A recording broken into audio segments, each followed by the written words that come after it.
This is the Breeders Cup Juvenile Monster Podcast presented by Spendthrift Farm, home of Into Mischief, sire of 2 Grade 1 winners in 2025, including Intrepido. Peter Thomas Fornital back with you in the Money Media. Monster Pods brought to you by our friends at Spendthrift Farm. And it's very appropriate that they are sponsoring this video about the Breeders Cup Juvenile because they've got the one at the top of the market, and we're going to talk about him and the other leading contenders. So happy to have back on the In the Money airwaves our friend from Daily Racing Farm, David Aragona. David, how are things?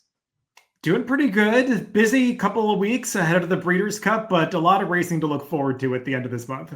One of the things I know you're busy with is the DRF special guide preview to the BC that you are a huge part of, writing analyses coming up with odds lines. I would imagine you're pretty deep in that work as we're talking already, but it's always a great thing for horse players and something I encourage them all to check out. Yeah, trying to follow the updates day by day as they come in from our team of reporters who are covering each of these divisions. So updating the lines as we get closer to race day, but obviously looking forward to when those pre-entries come out as part of those DRF packages. You'll have access to the pre-entry PPs as of that Wednesday night. So you can get a head start on your handicapping before the Breeders' Cup. And obviously once Breeders' Cup weeks roll around, make sure to check out those packages because you can get the clock report in that VIP package. And that clock report is a really invaluable resource for handicapping those Breeders' Cup cards. So important, I think, especially you could argue with these juveniles, since we have so little form to go on, how they're doing in those mornings leading up to the big races. Let's talk about the juvenile on Friday, and we'll start with Ted Nafi. He's been so impressive. We've talked about him before on these airwaves. I'm curious what you're thinking about his prospects for this, his biggest test. I mean, as of where things stand right now, I mean, he kind of looks like the heaviest favorite of all 14 Breeders' Cup races across the 2 days. But the way that this race is coming up, I mean, he passed the 2-turn test in the Breeders Futurity, something that his main rival, who we'll talk about, hasn't yet proven he can do. And the way that he's finished off his last couple of stakes victories, obviously the hopeful, where he just sprinted across the wire. I think he ran his final furlong in 12.18 seconds or something crazy like that in the hopeful. And then he showed that similar finishing ability last time in the Breeders' Futurity, where it felt like some of the horses in behind him stepped up with better performances, like that highly regarded Ken McPeak trainee Blackout Time, but Ted Nafi was just better than him. So it does feel like he is squarely the one to beat, but he will have to ship out west in a race where most of his main rivals are based on the West Coast. It's not like it's going to be a slam dunk in that regard, but it is interesting. I'm looking at the international odds right now. The Sharpest book does have Ted Nafi odds on. In part, I'm sure that's because of the news of Napoleon Solo not going to be competing. When you refer to his main market rival, I assume you're talking about Brandt? It would feel like it's going to be Brandt with Napoleon Solo skipping the race. Brandt is the other one that's coming in with some big speed figures, with plenty of upside. We've only seen him on the racetrack a couple of times. I mean, obviously, there were expectations around him right from the start with that $3 million purchase price and the 101 Beyer on debut.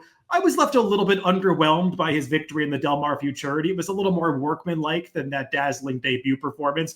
It is interesting, though, that Bob Baffert elected to skip the American Pharoah with this horse and sort of get that answer as to whether he can go the 2 turns. Maybe it's a sign of confidence, though. Remember, Bob has done this in the past couple of years with the Del Mar Futurity winners. Gaming, who did run a good second in the Breeders' Cup Juvenile off a bit of a layoff, and also Prince of Monaco a couple of years ago. Things didn't work out quite as well for him in the Breeders' Cup Juvenile. So intriguing that Bob Baffert has chosen to train this one into the Breeders' Cup, but he's shown a lot of talent so far. A dynasty in motion, reshaping the sport's greatest tradition, channeling the legends of his line and surpassing them. 4 of the last 6 Derby winners carry his genes. A Golden Son, a Horse of the Year. Another chapter written beneath those iconic spires. Derby dreams fulfilled for the titans of our industry. From authentic to sovereignty, a legacy both real and supreme. Into Mischief. Those are the big 2. What other names are you looking at who you think could have a say in the Breeders' Cup Juvenile? Yeah, I guess the other notable runners are those coming out of the local prep race at Santa Anita. The American Pharaoh was sort of a 3-horse photo finish in that race, with Intrepido just getting up to win by about a half length at the end. That's a nice horse. I mean, he did upset the Baffert quartet in that race, getting the job done, coming off a maiden victory. So he definitely feels like a horse that's appreciated getting out around the 2 turns. The favorite in that race, who finished second, Desert Gate, I thought he was a little disappointing because he did run a sneaky good second behind Brandt in the Del Mar Futurity. Didn't feel like he really stepped forward, but maybe second time going around 2 turns, he can move ahead in the Breeders' Cup Juvenile. Plutarch is the one that intrigues me a little bit coming out of that race, the maiden for Bob Baffert. If he does indeed run back in the Juvenile as a maiden, he didn't get the most comfortable trip in the American Pharaoh. He looks like a slightly tricky horse to ride, but there's talent there. So I'll be interested to see if there's any pace in this race for a horse like that to close into. That's an interesting idea. I mean, looking at the betting right now, it doesn't, either horses are going to come out of the woodwork, or we're not going to have necessarily a full gate. What is your understanding from what you're hearing from the team?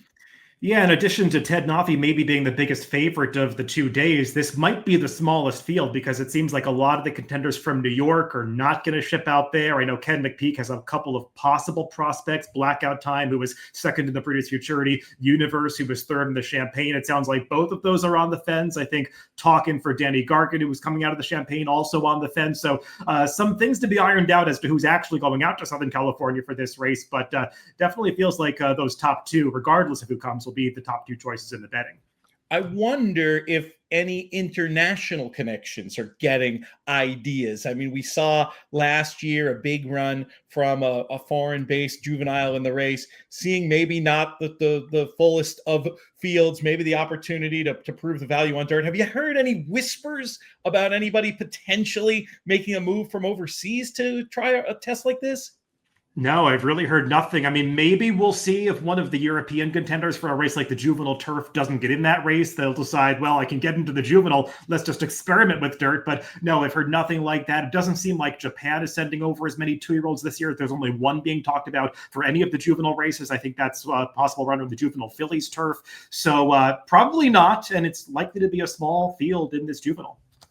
Great stuff, David. Fantastic to hear from you. We usually have one guest per show on these, but when we had the opportunity to double dip with you, we couldn't resist. So we'll have you on another video folks can click over to, talking about the juvenile fillies. And for updated information about everything going on, we're going to have you covered on the podcast side, in the Money Media YouTube channel, to which we encourage you to subscribe. But you should also be checking out drf.com every day and make sure you get the DRF Breeders' Cup package. David, thanks again. Yep, thanks for having me.